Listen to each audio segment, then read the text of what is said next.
우리 요한계시록 22장 18절에서 19절 말씀을 제가 봉독해 드리겠습니다. 이것은 하나님의 말씀입니다.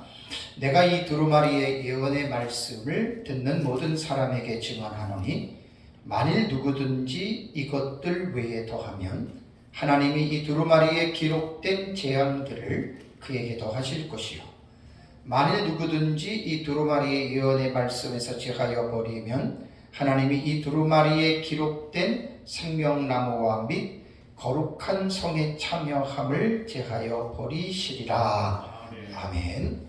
마이크가 조금 트러블이 조금 들어갔네요. 마이크 잠깐만 조절할게요. 마이크를 실합니다. 네, 지금 요한계시록 독법에 대해서 지금 강의를 하고 있습니다. 이제 요한계시록을 어떻게 읽어야 하는가? 사실 대단히 중요한 그러한 이제 질문이죠. 우리가 요한계시록이 많이 지금 어려워서 요한계시록이 기록된 이후부터 지금까지 많은 논란이 지금 진행되고 있고 앞으로도 요한계시록에 대해서는 상당히 많은 논란들이 앞으로도 계속해서 이제 일어날 것입니다. 그래서 이제 요한계시록이 왜 어렵느냐, 그러니까 무엇 때문에 어려운지에 대한 이제 그 부분을 하나하나 지금 이제 제가 독법을 통해서 지금 정리를 지금 해 나가는 거예요. 그래서 뭐 이것은 이미 올 2월 달에 고신 KPM 인도 지역에 있는 서남아시아 지역에 있는 선교사님들한테 1차 했던 내용을 또 두 군데에서 제가 다시 또 하나님의 은혜로 3월 달에 좀 그 강의를 하게 됐어요. 그래서 그때는 뭐 긴 시간은 아니지만 한 90분 정도. 그리고 이제 저희 교회에서 요한계시록 독법을 아주 자세하게 20시간에 걸쳐서 90분 한 것을 쭉 내용을 했고, 그 다음에 이제 서울에서 우리 4월부터 코로나 문제 지나고 나서 이제 우리가 강의를 지금 제가 하고 있습니다. 그래서 이제 요한계시록이 왜 어렵느냐? 무작정 어려운 건 아니거든요. 그 어려운 이유가 있는데 그 이유에 대해서 크게 이거는 계속 이제 목사님들도 이게 딱 잠꼬대처럼 나와야 돼요. 크게 뭐냐면 이제 문학적인 장르로 요한계시록을 읽어야 돼요. 그래서 문학적인 장르로 말할 때는 계시문학이라 그러죠, 그죠? 묵시문학. 그러니까 요한계시록이 묵시문학이라고 그러면은 안 됩니다. 그러니까 묵시적인 요소를 가지고 기록됐다 이렇게 봐야 되고, 두 번째 제가 강조한 것이 뭐였죠?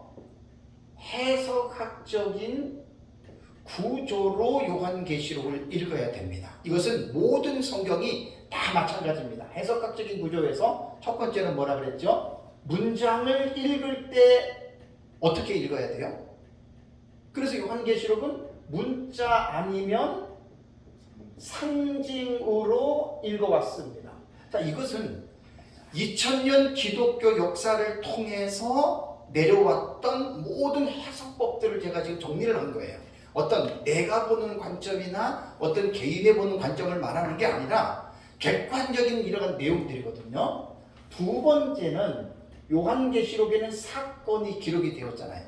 성경에 다 마찬가지예요. 사건이 제가 이제 정리한 걸로는 61가지 사건으로 요한계시록에는 나오는데, 사건을 해석하는 게 지금까지 약 5가지가 이렇게 지금 방법들이 나왔습니다.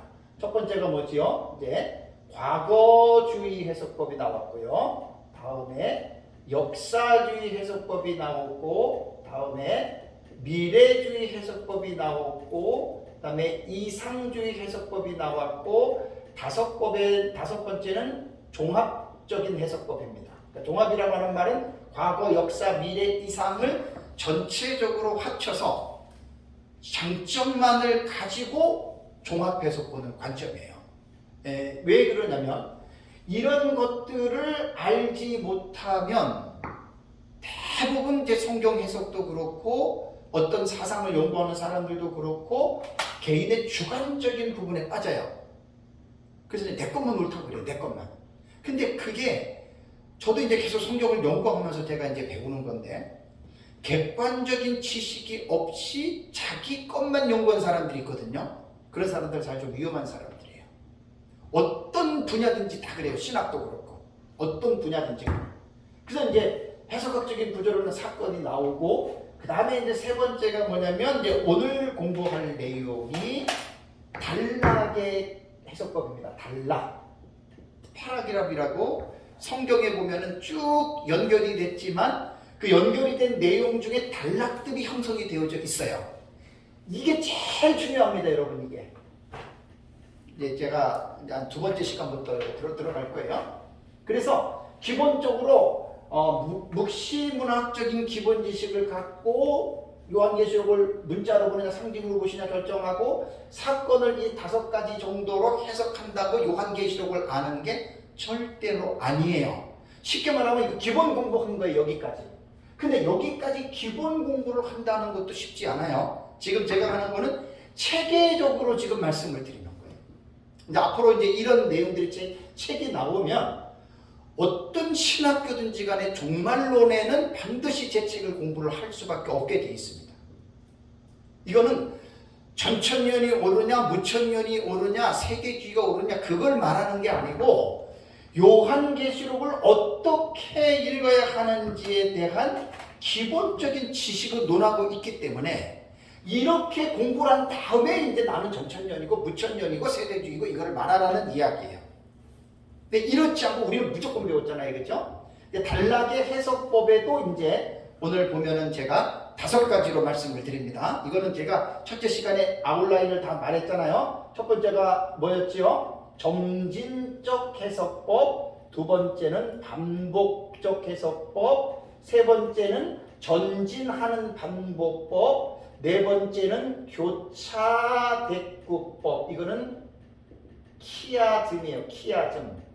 SM이요. 키아즘 방법이고, 5번째가 본경과 삽경의 상호 교차법이라고 제가 말씀을 했어요. 그 다음에 이것이 이제 사실 요한계시록을 이제 단락 여기까지 딱 들어가면 이 요한계시록을 이제 기본 내용을 정말로 신학적으로 학문적으로 얘기할 수가 있어요. 그럼 여기서 끝나느냐? 세 번째로 뭐라 그랬죠? 신학적 해석이에요. 신학적 해석. 그래서 이제 4대 신학에서 제가 주경신학, 조직신학, 역사신학, 실천신학이라고 하는 4가지의 모든 신학적인 입장에서 요한계시록을 1장부터 22장까지를 공부를 해야 돼요. 그러니까 이게 1년 만에 끝나겠어요, 이게? 제가 쓴 요한계시록 주의 책이 정도 하나님의 은혜로 쓴 거예요. 이게 이제 깊지는 않아도 이러한 기본적인 내용들을 포함한 거예요. 그래서 사실 6년 걸린 거 이 책 하나 쓰는데 6년. 그러니까 다 여러분들 강의를 들었던 거. 우리 교회에서는 2번이나 설교를 했던 내용이에요. 계시록 전체에. 그러니까 이러한 기본적인 어떤 그 신학이나 성경적인 지식이 없이 사실 저도 처음에 배울 때 그랬죠. 그냥 무조건 배웠잖아요. 근데 그게 잘못됐거나 나쁘다는 건 아니에요. 그건 어쩔 수가 없죠. 이런 기본적인 지식 없이 배웠기 때문에 그거는 어쩔 수가 없는데 제가 강조하는 거는 뭐냐면 가급적이면 이렇게 체계적으로 요한계시록을 이제 공부하는 그것이 가장 이제 올바른 방법이라고 하는 것에 대해서 제가 이제 말씀을 드리는 겁니다. 자, 지난 시간까지 제가 강의했던 내용이 여기까지 강의를 한 거예요. 지난 시간까지 여기까지 여기까지 강의를 한 거예요.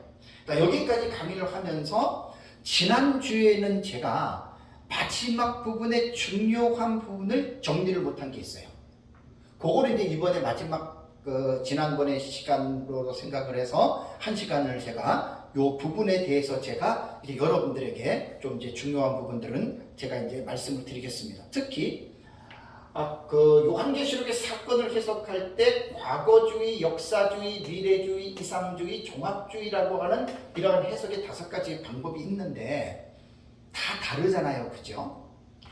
과거주의와 역사주의와 미래주의는 계시록에 기록된 사건 자체를 거의 다가 이 세상에서 일어나는 역사적 사실로 보는 데는 3가지는 거의 공통점이 있어요. 그러니까 이런 것들을 잘 구분을 하셔야 돼요. 그런데 이상주의는 뭐냐면 역사적인 사건으로 보는 게 아니라 그랬어요, 그죠? 말 그대로 상징이에요. 영적인 해석을 통해서 뭐 거기 어떤 사건이든지 간에 그것은 신약시대 전체에 걸쳐서 그것이 선과 악의 투쟁을 통해서 선이 이긴다고 하는 이것을 교훈하기 위해서 그러니까 요한계시록을 이렇게 보니까 이상주의 해석은 사건을 해석할 때 과거나 역사나 미래주의하고는 전혀 다른 입장이에요.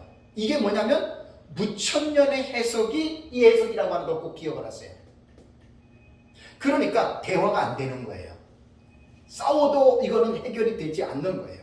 그러니까 이런 부분에 대해서 이런 부분에 대해서 우리가 기본적으로 알게 되면 싸울 필요가 없어요. 이걸 모르잖아요?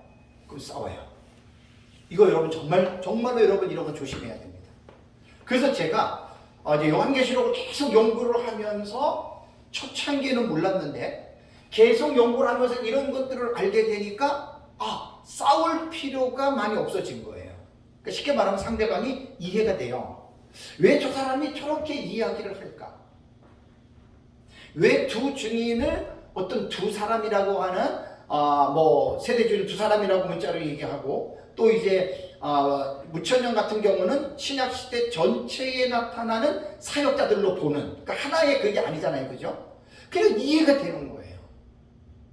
그런 부분들이 이해가 안 될 때에는 사실은 저도 조금 화가 나고 이게 논쟁도 하고 싸우기도 했는데 이제 이런 부분들이 이해가 되니까 내가 많이 좀 부드러워지는 거예요.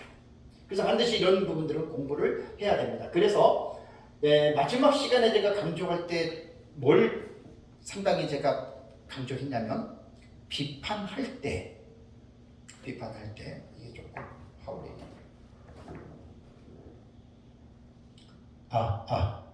네. 어떤 해석이든지 간에 다 똑같지 않아요. 그러니까 이제 전천년주의 학자들의 주석을 들어가서 보잖아요. 다 똑같지 않아요. 무천년도 마찬가지예요. 세대주의도 마찬가지. 고전적 세대주의, 점진적 세대주의, 개정 세대주의 다 달라요. 차이가 있다는 이야기예요.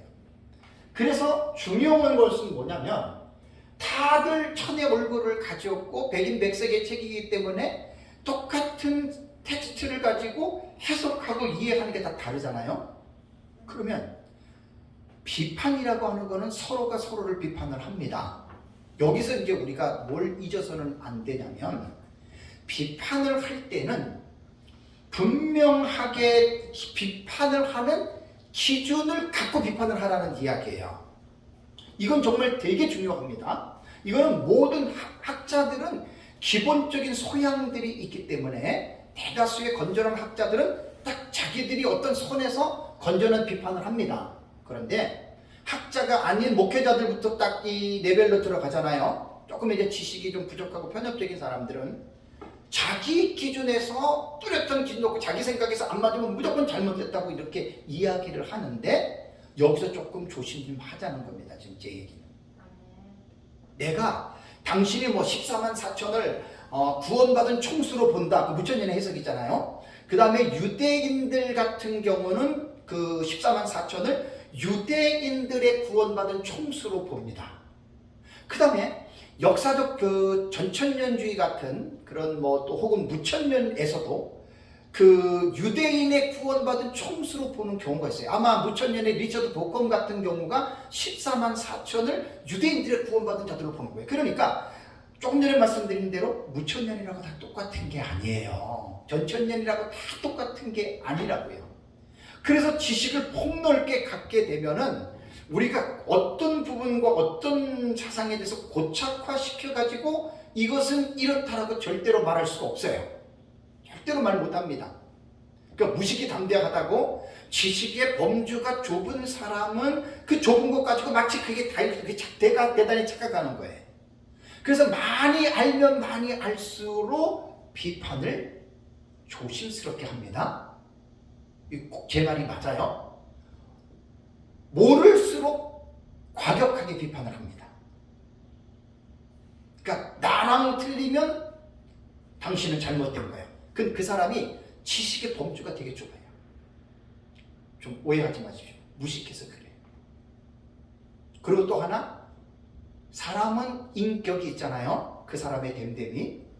인격이 부드럽고 온유하고 포용력이 있고 이런 사람들은 신학도 마찬가지예요.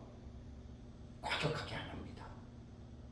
저도 이제 32년을 목회를 하면서 나름대로 공부하고 신학적인 부분에 대해서 우리 이 목사님 잘 아실 거예요. 제가 한 2, 3년 전부터 계속 고민했잖아요. 그죠? 최근에 와서 신학적인 부분도 내 나름대로의 선을 어느 정도 정했어요. 너무나 저는 지금 감사해요.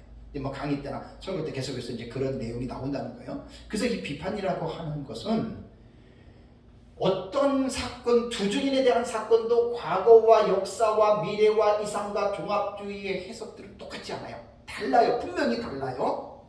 분명히 다른데 어느 한 가지의 사상을 주장하는 이분들의 사상을 비판할 때에는 분명히 비판하는 기준에 대해서 설정하고 비판하셔야 돼요. 내가 볼 때에는, 내가 보는 관점에는, 혹은 성경적인 관점에는, 혹은 신학적인 입장에는 이라고 하는 이러한 준거의 틀이라 그래요. 준거의 틀. 기준 없이 무조건 비판하는 그 사람은 정말 무식한 사람입니다. 우리 그런 사람 되면 안 돼요. 자신이 없으면 비판 안 하면 돼요. 근데 되게 우리가 자신 있고 잘난 척하고 싶어 하잖아요. 뭣도 모르고 막 그냥 우리는 막 이렇게 이야기를 하거든요. 이거는 피차에 조심을 해야 한다라고 하는 사실입니다. 그래서 사실 비판은요, 지식이 없는 사람들은 비판을 할 수가 없어요. 제 말이 맞아요. 그 알량한 지식, 내 거 하나만 딱 알고 나랑 안 맞으니까 틀려. 이거는 비판이 아니라 참 이거는 안타까운 수준입니다. 그래서 많은 지식을 가지고 있는 사람들은 그 지식에 근거해서 비판을 하기 때문에 그런 분들은 조금 이제 사람들이 이렇게 강의나 설교 같은 거 이렇게 들어보면 상당히 인격적인 부분들이 많이 나오는데, 그런 것들이 없는 사람들은 그냥 무식이 담대하다고. 저도 옛날에 좀 그랬던 것 같아요. 이거 조심해야 됩니다. 이건 정말 피차에 조심하지 않으면 자기가 착각에 빠지는 거예요. 마치 나만 다 알고 나만 대단한 것처럼. 근데 딱 제가 공부를 계속 하다 보니까 그건 아니에요. 그건 절대 아니에요. 피차에 바울이 말한 것처럼 섰다고 생각하는 자는 넘어질까 조심하라 그랬잖아요. 제가 계속 연구하면서 너무너무 제 자신한테 제가 책찍기를 합니다. 이게 섰다고 생각하면 반드시 넘어져요. 하나님 훅 불어버리면 훅 가요. 제가 많은 사람들을 봤어요. 그러니까 정말 두렵고 떨리는 겁니다, 이게. 그래서 우리가 이제 그 종말론을 처음에 우리가 다 그렇게 배웠잖아요. 카더라 하니까 그래서 우리가 배웠는데, 계속 저는 연구를 하기 때문에 이제 이런 부분들이 이제 지금 정리를 되어 가는 거예요. 그래서 내가 이전에는 내가 좀 어떤 부분들을 상당히 내가 좀 잘못했다라고 하는 것도 느껴지고요. 또 그러니까 제가 이제 고쳐가는 거죠. 자, 제가 믿는 종말론에 대해서 지난번에도 말씀드렸지만 여러분 분명하게 여러분들이 말씀을 하셔야 됩니다. 그러니까 누가 그러니까 이렇다더라라고 하는 것은 그만큼 그 사람은 좁은 사람이에요. 그래서 이런 공부를 다 하고 나면은 분명히 내가 믿는 종말론에 대해서 입장을 표명할 수가 있습니다. 제가 믿는 종말론은 저는 민 목사님한테 배웠습니다. 이렇게 말하면 안 되고, 그건 잘못된 표현법이에요. 그 민 목사님은 누구한테 배웠어요? 그분도 배웠을 거 아니에요. 그죠? 그러니까 신학과 성경은 성경으로 돌아가면 성경을 기록할 당시부터 시작이 되잖아요. 그죠? 그 시작부터 시작해서 지금까지 신약이 한 2000년의 세월이 흘렀어요. 2000년의 세월이 흐르면서 내가 보고 내가 믿고 있는 이 지식은 어떤 분의 말씀처럼 개혁신학은 족보신학입니다. 족보신학. 이거 대단히 멋있는 말이에요. 족보가 있는 신학입니다. 개혁신학은. 그러니까 어느 날 갑자기 아무도 몰랐는데 내가 어느 날 갑자기 깨달았어. 족보 없는 거예요. 이단과 사이비들이 100% 그렇게 말하는 사람들입니다. 특히 종말론은 거의 다 100% 그렇게 말합니다. 칼빈도 못 깨닫고 누구도 못 깨닫고 누구도 못 깨달았는데 이건 내가 기도하면서 산에서 금식하면서 깨달았다. 그 100% 이단입니다. 해 아래는 새 것이 없습니다. 우리가 책을 안 보니까 그렇지 책을 한번 봐보세요. 와, 진짜 겸손해야 됩니다, 인간. 그러니까 책을 안 보면 교만해지는데 책을 보면 볼수록 겸손해질 수밖에 없는 이유는 이미 이전에 2000년 전에 1500년 전에 1000년 전에 500년 전에 300년 전에 10년 전에 하나님은 지상에 있는 자기의 종들을 통해서 거의 다 웬만한 것들은 말씀해 놓으셨어요. 내가 책을 안 보고 무식해서 그거를 못 본 것뿐이지. 그래서 이제 신학을 공부할 때에는 이게 특히 개혁신학은 족보신학이라고 말을 하기 때문에 내가 보는 성경의 관점, 특히 종말론 같은 경우는 이것이 2000년 교회에서 역사신학 제가 강조했잖아요. 제 책에는 그 역사신학의 흐름 가운데에 제가 미 목사님 거를 연결시켜서 제가 지금 보는 거예요. 그러니까 이러한 연결점이 없이 그냥 갑자기 내가 A라고 하는 어떤 목사한테 배웠다 그러면 그 목사를 추종하는 사람이 됩니다. 그래서 겸손하게 해 아래는 새 것이 없기 때문에 내가 깨달은 부분들에 대해서는 입장을 밝힐 때에는 분명하게 밝혀야 됩니다. 이것은 뭐냐면 학문하는 사람들의 정직성이에요. 정직성. 정직이 결여가 되잖아요. 거짓이거든요. 자, 투증이 됩니까? 안 됩니까? 절대로 안 됩니다. 참 해 아래는 아이러니한 것들이 너무 많아요. 두증인을 가르친다고 하는 이 종말론을 가르친다고 하는 지도자들 중에 정직성이 결여가 돼가지고 거짓말하고 진실하지 못하고 하나님이 불꽃 같은 눈동자로 보는데도 와, 그 두증인 그런 사람 안 돼요. 아니 될 수가 없죠. 왜? 요한계시록 14장 4절 5절에 분명히 계시해 놨잖아요. 그러니까 이 본문에서 주경신학적으로 그 본문을 못 읽은 거예요. 이건 이제 신학적 해석은 뭐 이건 엄청나게 깊은 거니까 이거는 이제 자기 성경을 해석하는 목사의 쉽게 말하면 실력이에요. 실력. 그러니까 어느 한 부분만 가지고 이렇쿵저렇쿵 말할 사안이 아니에요. 요한계시록. 그래서 저는 초대교부들이 가졌던 역사적 전천년의 종말론의 입장을 저는 따릅니다. 그럼 초대교회 역사적 전천년의 입장은 뭐냐? 교부들이 봤던 입장은 구약성경 다니엘서에 나온 내용을 종말론의 기초로 삼습니다. 기초가 되는 근거다. 그래서 요한계시록을 구약성경 다니엘서와 인벌브를 시켜요. 연결을 시켜요. 그게 묵시문학적인 공부를 하면 그게 나와요.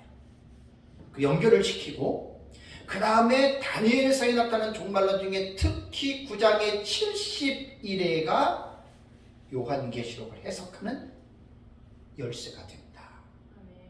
이 체계가 너무너무 분명한 거예요. 여기서 이제 좀 더 들어가면 계시록 6장부터 19장에 나타나는 약 44가지의 사건이 한일의 7년에 일어난다. 제가 이제 오후 시간에 세대주의 도표 미국에서 나온 거 보여드릴게요. 한일의 해석법이 다 똑같질 않아요. 전혀 다릅니다. 이게 이런 거 달라드 해석법을 들어가면 공부를 몇 년을 해도 모자랄 정도로 풍성해요.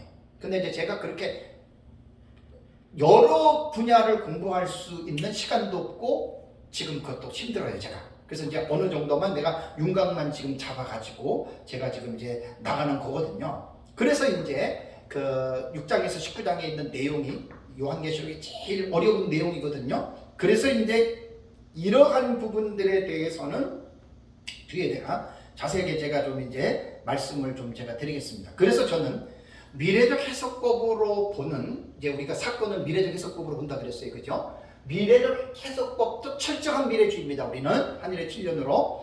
그래서 저는 이 하늘의 7년으로 해석하는 방법을 철저하게 해석한 교부들이 초대 교부, 그것도 이레네우스, 히폴리투스가 분명히 그들의 글에 있기 때문에 족보가 분명하잖아요. 여러분 이거 가지셔야 돼요. 우리 이거 지금 초대 교부들의 이 족보를 여러분들이 못 내놓으면 이거 지금 하늘의 해석이 어떻게 지금 사람들에게 인식되고 있는지 다 알고 계시죠? 정확하게 여러분 인식하시고 해야 됩니다. 족보를 잊지 마세요. 족보를 꼭 갖고 있어야 됩니다. 또 하나는 역사적 전천년을 제가 공부를 하면서 역사적 전천년 안에 세대주의 종말론과 구분을 못해요. 이건 정말 너무너무 안타까운 일 중에 하나입니다.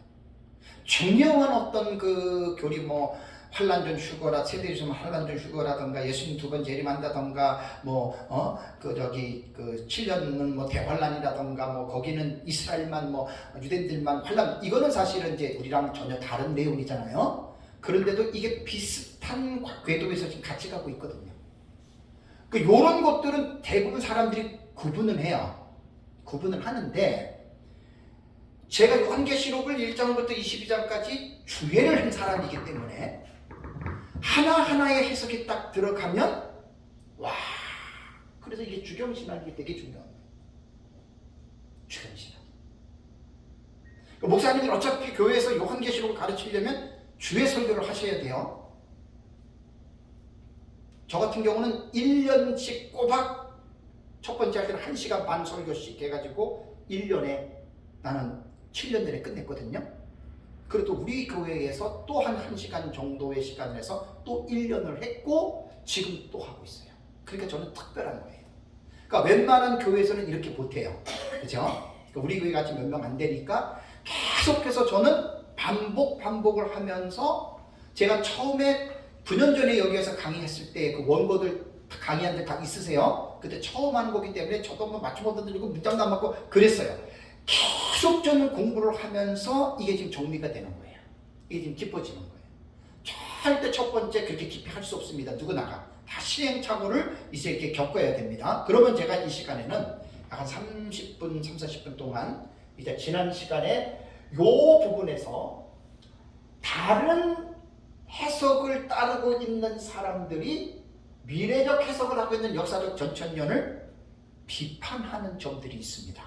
단점들. 그러니까 이것은 어디나 다 있다 그랬어요. 그죠? 어느 학파나 다 있는데 그것을 비판할 때에는 분명한 기준과 근거를 제가 제시하다 그랬잖아요. 그죠? 네, 그렇기 때문에 저는 역사적 전천년 입장의 사건을 미래주의적으로 해석을 하고 있기 때문에 이 비판들과 단점이라고 하는 주장들이 너무나 많은데 딱 몇 가지만 가장 중요한 것, 이거는 목사님들이 준비하셔야 돼요. 왜냐하면 우리가 믿고 있는 이 부분을 다른 사람이 비판을 해요. 우리는 그 비판을 기분 나빠만 하고 있어서는 안 되는 거예요. 그 비판에 대해서 충분히 답변을 할 수 있는 지식을 우리가 가지고 있어야 됩니다. 가장 다른 학파에서 전천년 미래주의 해석을 비판하는 것 중에 첫 번째 가장 중요한 게 뭐냐면 우리는 말 그대로 미래적 해석을 하잖아요. 요한계시록을 미래적 해석으로 하기 때문에 이구동성으로 하는 말이 뭐냐면 그렇다면 요한계시록이 기록될 당시에 그 당시에 살고 있는 수신자들에게는 요한계시록이 별 의미가 없는 것이 아니냐. 다 이렇게 공격합니다. 여러분 뭐라고 답을 하겠습니까? 여기에 당신 같은 사람하고 말하기 싫어? 그러면 안 되지. 토론을 해야 될 거 아니에요. 논쟁을 해야 될 거 아니에요. 그죠? 건전한 논쟁을. 그래서 대부분 학자들의 글들에 보면 특히 부천년에서 이걸 되게 많이 공격을 합니다. 그 다음에 이제 과거주의에서도 미래주의 공격을 하는 게 그거예요. 역사주의자들의 일부도 이렇게 공격을 해요. 그러면 초대교회 당시에 사도 요한이 요한계시록의 계시를 받을 때에 그 당시에 현재 그 시대에 살고 있는 성도들에게는 요한계시록이 별 볼 일이 없지 않느냐 이렇게 말만 하거든요. 그 질문에 대한 답을 제가 하는 거예요.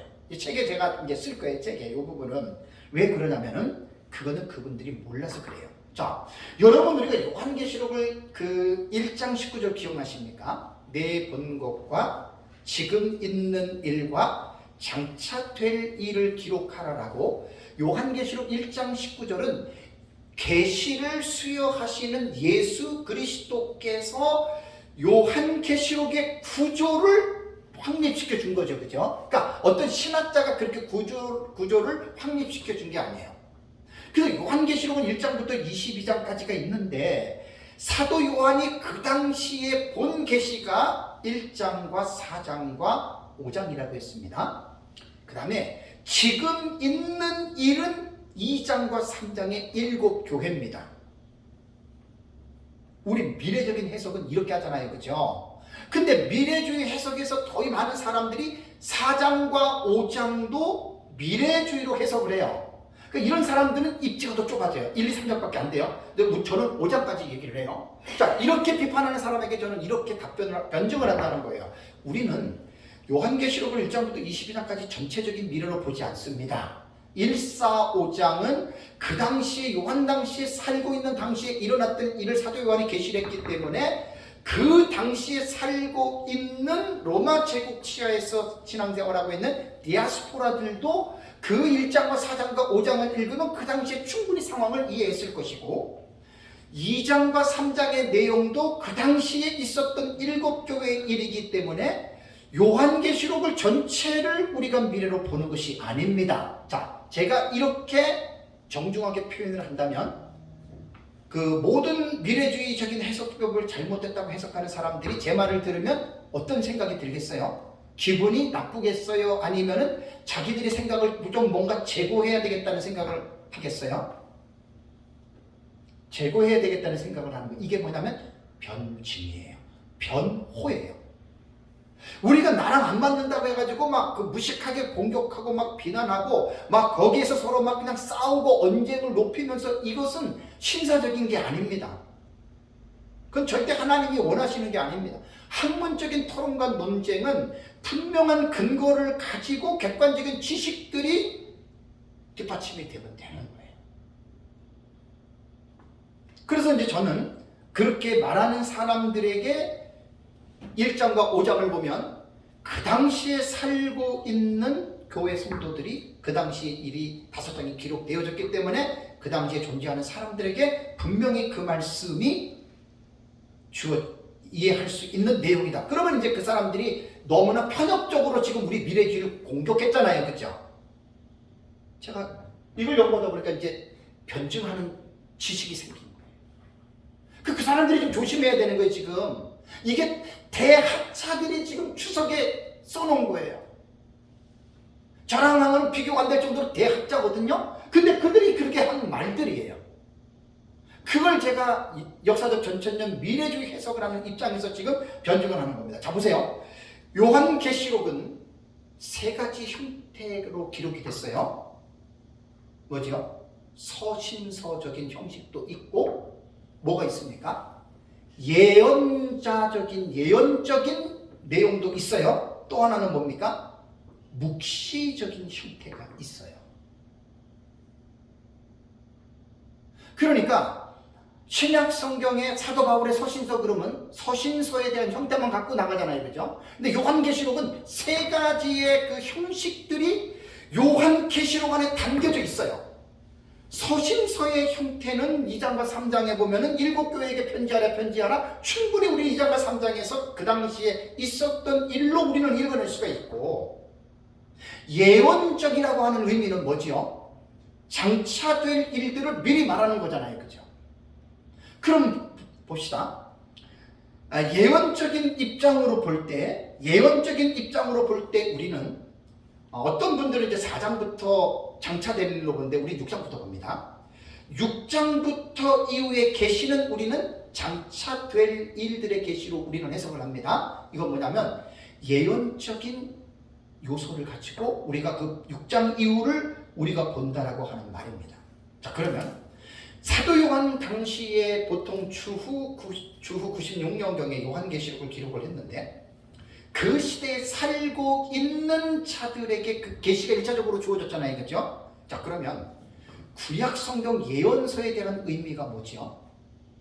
이사야, 예레미야, 에스겔, 호세아, 그 당시 살고 있는 백성들을 향해서 선지자들이 미리 말했잖아요. 그죠? 장차될 일들을 미리 말했다면 그 시대에 살고 있는 사람은 이 사건이 예를 들면 뭐 북이스라엘 멸망, 남유다의 멸망이라던가 아니면 메시아의 탄생이라던가 메시아의 뭐 죽으심, 이런 예언들이 자기들 당시에는 그 사건하고는 연관이 없지만 교회는, 하나님의 자녀들은 예언적인 계시를 어떻게 할 책임이 있습니까?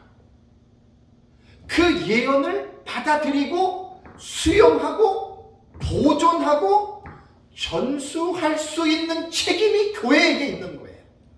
그러니까 구약시대의 성도들이, 구약시대의 이스라엘 백성들이 장차된 일들의 계시를 하나님이 예언자들을 통해서 예언한 그 내용들은 그 당시 이스라엘 백성들이 예언을 수납하고 그것을 보존하고 그리고 그것을 계대 전승하는, 그래서 이스라엘 백성들의 후손들이 뭘 했습니까? 하나님의 예언서를 계속해서 필사했잖아요. 이 사본이 이렇게 된 거예요. 그렇다면 보세요. 요한계시록이 6장 이후부터 장차될 이후로 우리는 미래적인 해석을 하는데 1세기 당시의 교회 성도들에게 주어진 이 요한계시록의 말씀을 그 시대 교회가 그 계시를 수납을 하잖아요. 연구해야죠. 보존해야죠. 계대 전승을 해야죠. 자, 이런 차원으로 볼 때 이상주의나 과거주의나 이런 사람들이 미래주의를 비판할 때 정당한 비판이 아니라는 거예요. 제 입장에서 볼 때는. 왜 요한계시록의 예언적인 요소를 가지고 당신들은 트집을 잡느냐? 이 분명한, 제가 말하는 거는 합리적인 변증입니다. 무식하게 소리를 지르는 게 아니에요. 자, 창세기 3장 15절에 여인의 후손의 계시 알죠? 뱀의 후손과 여인의 후손, 그 메시아 탄생의 예언이죠. 약 구약시대 약 4,000년 중간기까지, 짧아야 4,000년이에요. 그게 예언으로 주어졌죠. 그러면 그 예언이, 아담이 그 예언을 받았어요. 자, 아담은 그 예언을 어떻게 했습니까? 셋에게 그 여인의 후손의 계시를 전승했죠. 제가 3년 전에 여기서 제가 그 창세기 5장에 아담의 톨레도트 10명에 대해서 제가 그때 우리 교회에서 설교하고 강의했습니다. 그런 지식들 기본적으로 가지고도 있어야 돼요. 그래서 아담이 그 여인의 후손에 대한 계시를 아담은 셋에게 전수했고, 셋은 에노스에게, 에노스는 게난에게, 게난은 마갈랄렐, 야렛, 에노, 무드셀라, 라멕, 노아에게 이르기까지 아담의 10대 후손들에게 아담이 받았던 그 창세기 3장 15절의 최초의 복음인 원시복음을, 예언적인 계시를 아담은 계속해서 자기 후손들에게 계대 전승을 했습니다. 그래서 이 당시에는 가장 중요한 게 뭐지요? 가정 안에서 이루어진 거예요. 사실 오늘날 교회의 신앙생활은요, 가정이 여러분 어느 시대든지 간에 기본 모판입니다. 목사님들 목회해서 성도들 모아가지고 교회 부흥시키는 게 우선이 아니에요. 가정을 새롭게 말씀으로 세워주는 게 목회의 가장 중요한 겁니다. 제가 32년 목회를 하면서 가정이 화목하지 않는 사람치고 믿음 생활 잘하는 사람 못 봤어요. 명언입니다, 제 말은. 목회는 몇 가정이라도 목사가 가정을 세워주는 거예요. 가정 안에서 부부간에 자식이 있으면 어떻게 하나님의 말씀을 통해서 가정이 아름답게 천국의 모습으로 살아갈 수 있을까? 제가 가정사역하고 심리학 20년 전에 공부를 했기 때문에 이 중요성을 제가 너무나 잘 알아요. 가장 중요한 건 목회자, 가정이 제일 중요합니다. 그래서 이제 목회자 가정이 이렇게 하나님의 진리 안에서 이렇게 하나님의 천국에 대한 그런 이미지도 없고 그런 모습도 없으면 참 힘듭니다. 사람은 많이 몇백 명, 몇천 명 부흥시킬 수는 있어요. 그랑 또 달라요. 목회에 대한 어떤 결론은 사람을 많이 모았느냐 그렇게만 평가하는 게 절대 아니에요. 제가 나중에 하나님의 기회를 주면 목회를 32년을 해봤기 때문에 내가 보는 목회론이 있어요. 내가 보는 설교론이 있어요. 그런 것도 좀 제가 남기고 싶어요. 너무나 그릇되게 이러한 성경적인 전반적인 부분들을 무시하고 그냥 외적으로 나타나는 어떤 열매 부분만 그냥 사람들이 올인을 하니까 이러한 중요성을 못 보는 거예요. 그래서 창세기 5장의 10대 톨레도트가 족보에 통해서 가정에서 구전으로 여인의 후손의 계시가 계대가 됐습니다. 그리고 노아부터 시작해서 아브라함까지 셈, 아르박삿, 셀라, 에벨, 벨렉, 루스루, 나홀, 데라, 아브라함에게까지 또 10대예요. 예언적인 의미죠. 그리고 아브라함 이후에 아브라함이 주전 2114년에 출생을 했고 그 다음에 75세에 콜링을 받았고 아브라함이 이제 그 가나안 땅에 가서 아브라함이 살다가 후손들이 야곱의 자손들이 70인이 애굽으로 내려갔죠. 그리고 애굽에서 430년 동안 종살이 하다가 애굽에서 출애굽해가지고 광야로 들어올 때도 계속해서 그들은 여인의 후손의 계시가 예언적인 계시가 구속사의 의미로 계속해서 전달됐습니다. 이것이 가나안 입국, 사사시대, 통일왕국시대, 분열왕국시대, 남북의 멸망, 포로 귀환시대, 중간기시대, 그 수천 년의 세월을 지나면서도 하나님이 잊지 않고 이 세상의 역사 속에서 이루신 구속사는 여인의 후손의 계시를 연결해가는 역사를 하나님이 하셨고 하나님이 인간과 협력 가운데 그 일을 하나님이 해오시다가 갈라디아서 4장 4절을 보면 때가 참에 하나님이 그 아들을 여자에게서 낳게 하시고 하면서 창세기 3장 15절의 원시복음이 예수 그리스도의 동정녀 탄생을 통해서 성취가 되잖아요. 그게 예언적인 의미예요. 그러니 96년경에 사도 요한이 받았던 이 장차될 일들의 계시를 받고 지금 2000년 정도밖에 흐르지 않았어요. 그러니까 교회는 이 계시를 계속해서 받아서 어떻게 해요? 수납하고 연구하고 도전하고 뭘 합니까? 전수. 제가 지금 하는 게 전수하는 행위잖아요. 그래서 이게 이런 사람들을 미래주의 해석을 비판할 때 지금 제가 아까 전에 말했잖아요. 학자들도 그렇게 말하면 그건 학자적인 소양이 부족한 거예요. 지식선에서 아무리 자기 잘났고 세계적인 석학이라 하더라도 그렇게 보면 안 된다는 거예요. 지금 제가 보는 입장에서 이게 지금 변증을 하는 겁니다. 다음에 또 하나는 전천년주의 미래주의를 강력하게 비판하는 사람들 중에 거의 공통점이 뭐냐면 자, 우리는 사건을 어떻게 해석한다고요? 장차될 일들로 해석을 하죠. 그럼 6장 이후는 우리 지금 일어난 게 아니라 장차될 일이야. 지금하고는 상관이 없어요. 그럼 뭘 이 사람들이 공격을 하냐면 당신들은 미래에 집중되어 있다. 그러니까 미래에 집중되는 거는 좋지만 문제가 뭐가 되겠어요? 오늘이라고 하는 현실의 삶을 당신들은 너무나 무시하고 등한시한다. 다 이렇게 비판하고 공격합니다. 근데 이게 얼핏 생각하면 맞아요. 보세요. 특히 지난번에 제가 말씀드렸잖아요. 미래를 해서 이거 우리 교수님을 열몇 시간 했다고 그랬어요. 연구 많이 해야 됩니다. 왜냐하면 이단과 사입이 시험 종말람들 다 미래주의자예요. 다 우리처럼 하늘의 전사님, 우사님만 적그리스도, 휴거 다 이거 얘기하는 사람들이 이단과 사입이도. 그러니까 모르는 사람 같으면 그들이나 우리나 비슷한 아리로 본단 말이에요. 비슷한 무리로 본단 말이에요. 이게 세상 말로 말하면 미치고 환장하는 거예요. 이거. 네? 정말 이거 미치고 환장하는 거라니까 세상 말로 말하면. 제가 왜 자꾸만 깊이 있게 연구하는 줄 아세요? 조사를 해도 내용은 달라요. 완전히 달라요. 근데 모르는 사람들은 같은 아류를 보니까 너무너무 제가 안타까워요. 사실 제가 서울에서 9년째 하지만 1년은 6개월 동안 강의를 제가 코로나 때문에 못했어요. 사실 그 3년 전까지 강의를 들었던 분들은 다시 제 강의 들어야 돼요. 다시 제 강의 들어야 돼요. 지금 강의를. 얼마나 안타까운 줄 아십니까?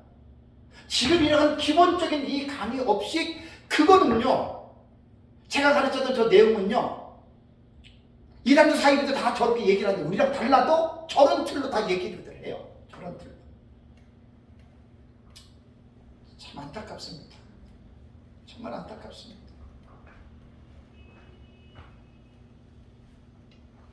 바울 당시에 그 데살로니가 교회 아시죠?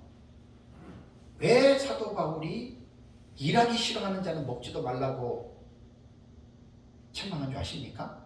그 대상자들이 그 당시에 순회 지도자들이에요. 전도자들이에요. 기도하다가 이제 예수님 그 승천하실 때 뭐라 그랬어요? 내가 속히 온다 그랬잖아요. 곧 온다 그랬잖아요. 그게 특히 빠른 용어에 빠른 퀴클리 빨리 온다는 거예요. 그러니까 우리말 속에서 빨리 그러면 보통 며칠 우리 개념은 이렇잖아요. 그죠? 그런 뉘앙스로 예수님이 말하고 승천하신 거예요. 초대교회는 그 예수님을 기다렸어요. 데살로니가 전서가 기록될 때 한 60년 뭐 그 사이에 어간에 기록이 됐잖아요. 그만 30년 지났어요. 3, 40년. 그 빨리 곧 온다고 해서 벌써 왔어야 되잖아요. 안 왔잖아요. 그러니까 옛날이나 지금이나 기도 많이 하는 사람들이 있잖아요. 기도 많이 하는 게 나쁜 건 아닌데 이 하나님의 말씀에 의지하지 않고 막 기도하다 보면 이제 기도하다 보면 인간이기 때문에 경험과 체험이라는 게 올 수 있거든요. 그러니까 이제 데살로니가 교회도 막 기도하다가 그 사람들이 일반 성도보다는 순회 전도자들이니까 제자의 제자들 되겠지요. 그러니까 기도하다가 막 요즘으로 말하면 막 성령이 감동했느니 뭐 말씀하셨느니 이제 이렇게 얘기를 하면서 이제 예수님이 이제 곧 온다. 그러니까 이제 곧 오니까 이제는 예수님 재림 준비해야 되니까 현실에 대한 부분들에 대한 강조점들이 약화가 되면서 재림에 함몰하게 되는 거예요. 바울이 그 말을 듣고 데살로니가 교회에게 너희 중에 도무지 일을 하기도 싫어하고 게으르면서 먹기만 하는 자들이 있느냐? 그 바울이 책망한 거예요. 그러면서 데살로니가 후서 2장 3, 4, 5절을 보면은 분명히 예수님이 재림을 하시는데 그 재림 때에는 분명히 두 가지 사건을 말을 했는데 대배교가 일어난다. 많은 사람이 교회를 떠나요. 지금 코로나 때문에 떠나는 이유가 훨씬 더 떠나요. 그걸 보셔야 돼요. 두 번째는 뭐냐면 불법의 사람, 멸망의 아들이 나타나서 하나님의 성전에서 내가 하나님이라고 일컬을 그때가 되면 예수님의 재림이 가까이 온 줄 알아라. 그 이전에는 재림 그렇게 말하지 말아라. 그 말이에요. 데살로니가 말씀이. 근데 이제 그 말이 초대교회사를 보면은 몬타니스주의도 그렇고 프리스밀라와 막시밀라 같은 이러한 시한부 종말론자들이 1세기에도 나온 거예요. 그게 시대마다 계속 나왔고 지금도 계속 있잖아요. 그죠? 1998년 다미선교회 그 어느 시대나 뭐 다 있었고 뭐 예수님의 재림을 날짜를 맞췄고 그래서 사실은 이단의 시한부 종말론자 사이비 종말론자에 빠진 사람들이 미래주의이기 때문에 미래에 집중합니다. 거기다가 딱 타겟을 맞춰 놓고 오늘의 현실은 다 미래를 살아야 돼. 이렇게 끌고 가는 거예요. 이거 정말 세상 말로 좀 미치고 환장하는 거예요. 그러니까 이제 무천년에서 딱 이 미래주의자 전천년 보면은 이거 위험하잖아요. 근데 저는 내가 말하고 싶은 거는 여러분 역사적 전천년주의 그거 아니에요.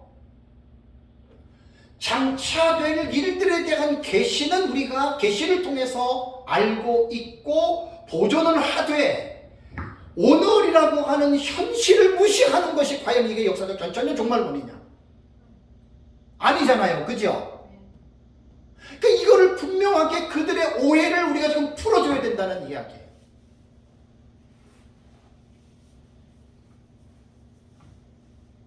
그러니까 이러한 어떤 전반적인 지식 없이 그냥 저 사건만 가지고 가르쳐요.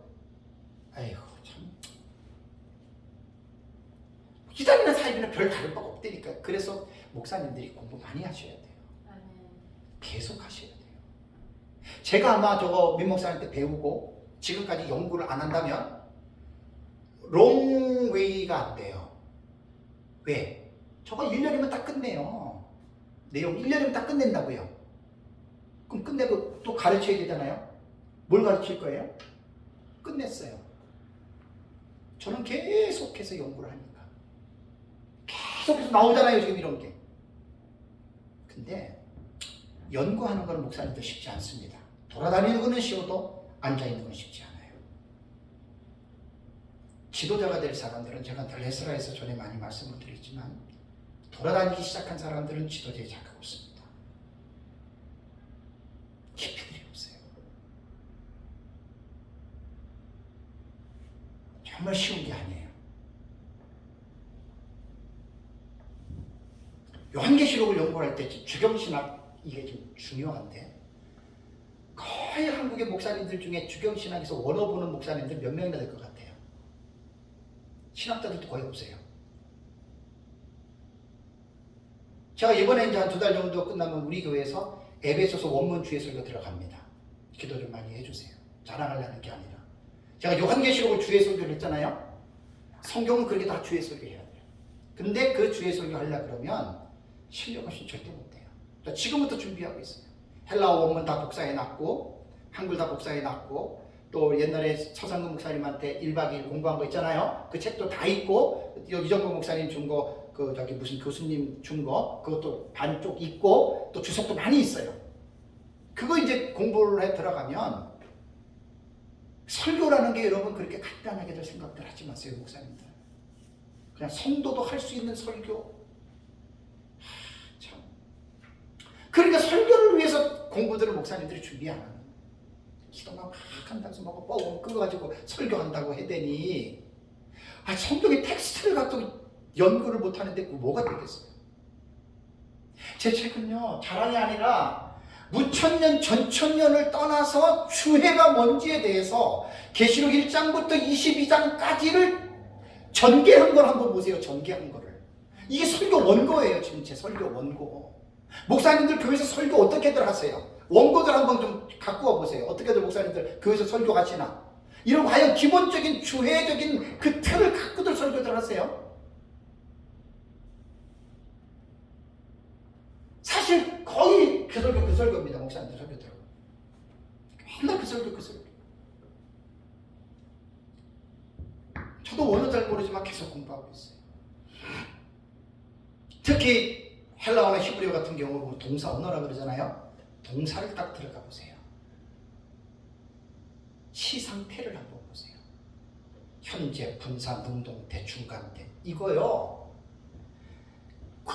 장차에 일어날 사건이라도 동사의 모습을 잘 보면 분사로 된 경우가 있고 현재형으로 된 것들이 있어요. 뭘 말하는 거예요? 미래에 일어날 사실이라도 그 미래에 일어날 사실을 오늘로 끌고 와서 오늘 내가 현재 분사 ing잖아요. 오늘 내가 그렇게 살아가야 돼요. 특히 대부분 보면 19장에 뭐가 나옵니까? 천년왕국에 대한 예고 나오잖아요. 그렇죠? 어린 양의 혼인잔치에 청함을 받은 자들이 그들에게 옷을 흰 옷을 준 것은 수동태예요. 잘 보세요. 수동태 하나님이 준 거예요. 근데 그 옷을 입도록 했을 때 제 책을 다시 보세요. 중간태예요. 중간태. 중간태가 뭐죠? 오마이 동사. 모양은 수동태인데 뜻은 능동태예요. 그러니까 천년왕국에 들어가는 흰옷을 준 것은 하나님의 절대 주권으로 받는 거예요. 내 노력이 아니고 하나님이 기회를 주시는 건데 거기를 들어가도 그 옷을 입는 것은 가만히 있는다고 하나님이 야 비용하고 다 입혀주는 거 아니에요. 지금 개혁신학의 장로교 목사님들 설교를 들으면 아주 정말 내가 가슴 아픈 게 뭐냐면 하나님의 절대 주권을 너무나 이해하지 못하는 사람들이 너무 많아요. 목사님들 중에. 하나님의 절대 주권 강조하는 건 좋아요. 왜 인간의 책임은 강조 안 하죠? 허참나. 하나님의 절대 주권 100%면 인간의 주권도 100% 강조를 하는 게 이게 개혁신학의 칼빈주의예요. 하나님의 절대 주권만 강조하고 인간의 책임을 강조하지 않으면 하이퍼 칼빈이에요. 되게 모르시더라고요. 마치 하나님이 다 알아서 해주는 것처럼. 이번 주 우리 교회 설교 한번 잘 들어보세요. 제가 그 얘기를 했어요. 잘 들어보세요. 제 설교. 구원받았다고 다 된 게 아니라고요. 그러니까 목사님들이 성경에 대한 기본적인 신학적인 자세에 따라서 성경을 보고 해석들을 해나가세요. 제발 주경신학에 관심을 가지세요. 10년 동안 연구를 해도 표시도 별로 안 나요. 근데 이게 내가 우리 아들도 강도사고 둘째 사이도 강도사인데 내가 늘 하는 말이 있어요. 신학생들은 부교육자들은 항상 롤 모델을 보고 공부를 해요. 근데 설교할 때 주회, 원문 주회 설교를 하는 설교자들이 지금 얼마나 있어요, 한국교회. 못 보면 못해요. 본문을 터치하고 요리한 차원이 달라요, 주의 설교는. 부족하지만 제 책을 잘 여러분들이 읽어보시면, 그래서 제가 유명한 주경학자들의 글을 제가 인용하고 어디에서 누구 걸 갖고 왔다는 명시를 한 거예요. 그렇게들 성경들을 공부들을 하세요. 많은 목사님들이 이 부분은 전혀 관심들이 없어요. 그래서 동사 해석을 할 때에는 이제 주경신학에서 다 터치할 부분들이에요. 요한계시록 1장부터 22장까지 한번 원문 소기를 한번 해보세요. 저도 실력이 없지만 그럼 내용이 달라져요. 그러니까 미래주의 해석, 우리 역사주의 해석들, 미래에만 관심을 두고 현실에는 무관심하다? 그게 무슨 역사적 전천년주의냐고요. 그 역사적 전천년주의 잘못 배운 사람이에요. 어줍지 않게 계시록을 배워가지고 카더라 배워가지고 자기 연구하지도 않고 그대로 그냥 반복만 하는 거예요. 바람품 하면 바람품으로 적어서 가르쳐야 되는데 목사님들이 배워와서 바람품으로만 계속 가르치고 있어요. 발전도 없고 진전도 없어요. 이게 요한계시록이요. 제가 계속 연구하다 보니까 저 같은 경우는 평생 30년, 40년을 가지고 요한계시록 설교하라 저는 자신 있어요. 똑같은 말 하는 게 아니에요. 성경 전체랑 연결이 되니까 하는 얘기예요. 그렇게 되려면 연구들을 많이 하시고 공부들을 하셔야지 그냥 목사님들 나 빨리 간단하게 14마다처럼 두중이는 아이고 그거 참나. 오후 시간에 한번 들어보세요. 그런 지식은요 상대방을 설득을 절대 못 시켜요. 빨리 잠깐이요. 요한계시록 저거 역사적 전천년 좀 미래적인 해석 부분 그렇게 배우시면은요 상당히 좁습니다. 그래서 철학자 스피노자가 이런 말을 했잖아요. 내일 지구가 멸망하더라도 오늘 한 그루의 사과나무를 심을 것이다. 이 말은 사실은 스피노자 이전에 종교개혁가 마틴 루터가 한 말이라 그래요. 제 아내가 그러더라고요. 내일 지구가 멸망해도 오늘 할 일은 하자는 이야기잖아요. 미래적인 해석이 장차될 일 맨날 저것만 이야기하면서 오늘 해야 할 일을 등한시하는 사람이 어떻게 이게 역사적 전천년입니까? 사이비 이단이나 시한부 종말론이나 이상한 사람들이지 그 사람들이. 그리고 말은 뭐라 그러는 줄 아세요? 역사적 전천년이래요. 근데 그분들에게 묻는 거예요. 그 역사적 전천년이 뭐지요? 말 못해요. 우리나라의 어떤 여자 목사님 미국에서 공부 많이 어쩌고저쩌고 한 사람 그분 내가 나 사상이나 내가 어느 정도 하는데 그 신비주의자인데 또 그 사람을 또 개혁주의자들이 또 대단한 걸로 하는데 그분이 말이 뭐라는 줄 알아요? 자기는 역사적 전천년주의자래. 아닙니다. 세대주의자입니다. 세대주와 역사적 전천년을 누런 것이라고 다 그 된장 아니에요? 뭐 그 얘기 내가 안 하겠어요. 조금. 분명히 누래도 달라요. 본질이 달라요. 이러한 근거 없이 그냥 너도 나도 다 지금 전천년 얘기를 하니까 얼마나 지금 전천년이 혼란스러운 줄 아십니까? 마지막 세 번째는 이게 한 20분 하는데 간단하게 마칠게요.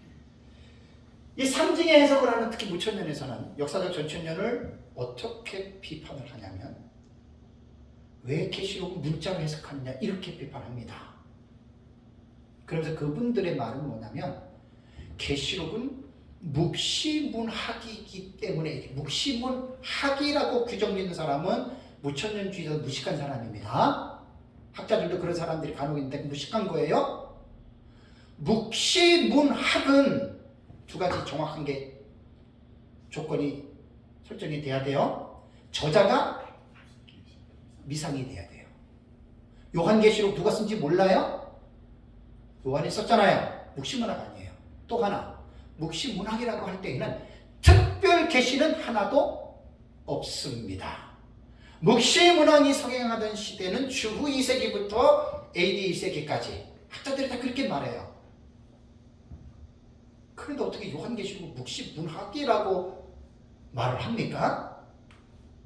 말이 안 되는 놈은 안 되죠? 묵시적인 요소로 기록을 한 거예요. 묵시문학은 아니고.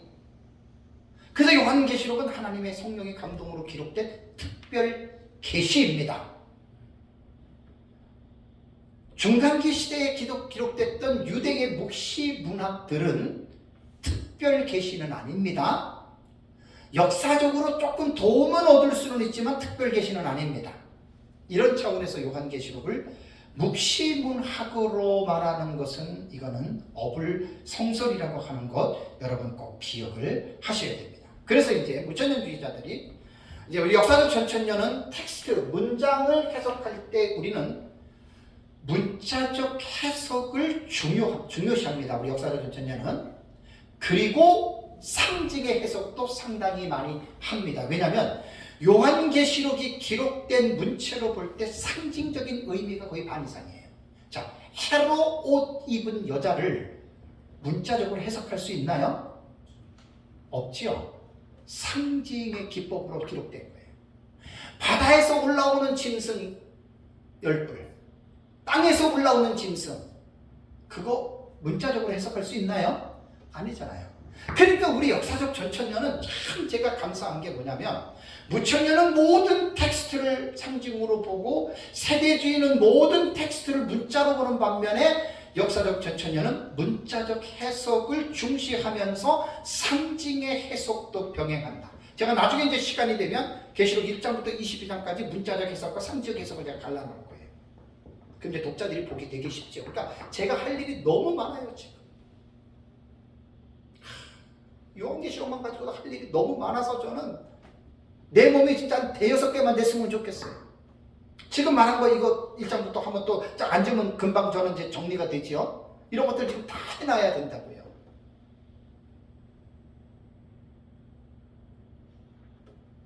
그러면 지난달 기억나시죠? 알레고리 해석, 우의적 해석이 어떻게 시작됐는지 아시죠? 클레멘트와 오리겐에 의해서 시작이 됐지만 주전으로 넘어가면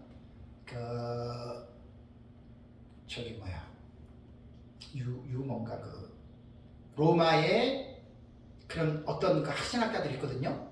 그때도 알레고리 해석들을 했어요. 그러니까 알레고리 해석이라고 하면 뭐냐면 문자로 기록이 됐으면 문자의 의미를 보지 않고 문자 뒤에 있는 이면에 감춰 있는 내용을 끌어올리는 거거든요. 그러니까 어떻게 보면 문자적인 의미는 무시해버리는 게 이게 알레고리 해석이거든요. 클레멘트 제자인 오리겐에게 전수가 됐고 3세기에는 디코리우스라고 하는 신학자가 오리겐의 문자적 알레고리 해석을 받아서 어거스틴이 그 해석을 받은 거예요. 근데 그게 다가 아니라 이 요한계시록을 어거스틴이 상징으로 해석을 했잖아요. 자, 그러면 제가 그때 길성남 교수님 책에서 오리겐이 해석한 것이 아니고 오리겐이 동의한 해석이니까 오리겐이 보았다라고 하는 것만 봐도 틀린 말은 아니에요. 그 다음에 어거스틴이 강도 만난 자의 이웃을 두 사람이 해석한 거 제가 말씀을 드렸죠. 그 해석 속에 문자적인 의미가 있어요, 없어요? 없지요. 지금 이 시대에 만약에 성경을 그렇게 해석한다? 환영 못 받습니다.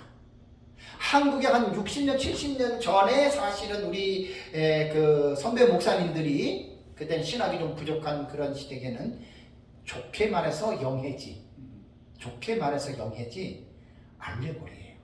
그게 백파 아시죠? 백파도 그렇고 그 다음에 이제 저쪽에 그 서울에 다 이제 한국의 그 교회사를 보면은 목사님들의 사상들이 나오는 거예요. 그게 바로 알레고리입니다. 근데 알레고리라고 해서 다 틀린 것은 아니에요. 상징의 해석이 필요한 본문이 있어요. 그래서 제가 이제 공부를 하면서 자신 있게 제가 말하고 싶은 거는 나는 누가 뭐라 그래도 칼빈의 신학을 공부한 사람이에요. 칼빈의 신학만 바닥으로는 이제는 얘기는 안 해요. 가장 우월하다라고는 말을 해요. 그러면서 교만하게 말을 하면 안 돼요. 겸손해야 돼요. 칼빈을 나는 참 존중합니다. 근데 칼빈이 뭐라고 얘기를 했냐면 책에 이제 다 나올 겁니다. 성경을 제자들에게 뭘 강조했냐면 성경을 해석할 때 문자적인 해석을 중요하게 하라. 상징의 해석 같은 경우는 하지 말아라. 다만 기독론에 있어서 그때 타이폴로지라고 모형론이거든요. 기독론에 있어서만큼은 상징의 해석, 알레고리 해석이 필요할 때가 있다. 그러나 지나치게는 하지 말아라. 이게 칼빈 해석이에요. 그래서 어거스틴의 이 알레고리 해석과 그 다음에 오리겐이 인정했던 이 강도 만난 자에 대한 이 해석을 칼빈은 경악을 했습니다. 더 놀라운 것만 해볼까요? 길성란 교수님 책에 나오는 거예요. 루터도 이렇게 해석을 했어요. 루터까지도. 근데 칼빈은 아니라 그랬거든요. 그러면 보세요, 목사님. 요한계시록을 해석할 때 상징의 해석은 누가 처음 체계화를 시킨 줄 아세요? 공식적으로? 어거스틴이에요. 그럼 어거스틴이 강도 만난 자의 이유처럼 요한계시록을 그렇게 봤다라고 하는 데는 아니라고 말할 수 있어요, 없어요? 없지요. 근데 이렇게 되면 이제 무천년주의자들이 발끈할 줄 알아요, 저는. 발끈합니다. 왜? 우리가 무슨 어거스틴이 그 강도 만난 자의 이웃한 것처럼 우리가 요한계시록을 그렇게 해석하는 줄 아느냐? 그렇다고 말하면 제가 돌매를 맞아요. 여기서는 내가 오해를 하지 않도록 제가 말씀을 드려야 돼요. 무천년의 요한계시록 해석이 알레고리 해석이라고 해서 잘못됐다라고 말은 저는 하진 않아요. 그러나 왜 이상적인 알레고리 해석을 어거스틴이 체계화를 시켰나는 이것과는 연관이 있다라는 말입니다. 100% 연관이 있습니다. 그럼 알고도 하시라는 이야기예요. 여기까지 해야지 우리가 조금 더 이제 이 알레고리 해석을 막 비난하면 무천년주의자들이 상당히 기분 나빠합니다. 그래서 제가 여기까지만 제가 말을 하겠습니다. 그래서 이제 우리나라에 신천지 이제 이만희가 대표적으로 비유적 해석이라 그러잖아요. 통비유, 창세기부터 계시록까지를 이건 너무너무 이제 위험한 거고, 그렇다고 무천년이 요한계시록을 알레고리 상징으로 해석한다라고 해서 이 신천지 이만희처럼 위험한 해석이나 그렇지는 않아요. 왜냐하면 무천년의 신학이 건전하기 때문에 전천년도 건전하고 본문의 뜻과는 맞지 않아도 어떠한 해석이든지 간에 그 해석법에 있어서는 절대 위험하지 않습니다. 본문하고는 달라도. 신천지는 본문하고 다르면서도 위험하잖아요. 그죠? 무천년은 알레고리로 해도 본문하고는 달라도 절대로 위험하지 않아요. 왜? 성경의 전체적인 지식과 신학적인 면에서 본문하고는 안 맞아도 건전하게 모든 해석들을 해놨기 때문에 괜찮아요. 여기까지 이야기를 하셔야지 요정까지만 얘기를 하면 무천년주의자들 되게 기분 나빠합니다. 마지막으로 제가 말씀드리고 싶은 거는 뭐냐면 이 미래적 해석법의 장점이 있어요. 장점. 우리 미래적 해석법에서 볼 수 있는 거 있잖아요. 한일해가 도래하면 한일해 이제 기원이 70일 나오잖아요. 구체적으로 44가지의 사건이 일회의 절반 나눠서 전반부와 후반부, 전삼년반, 후삼년반의 사건이 일어날 것에 대한 내용이 우리 미래적 해석법이 가지고 있는 가장 큰 장점입니다. 그래서 이거를 잘 기억하시고 끝까지 잘 연구해서 또 우리가 예수님의 재림을 잘 준비하는 여러분들이 되시기를 주님의 이름으로 부탁합니다. 잠깐 쉬겠습니다.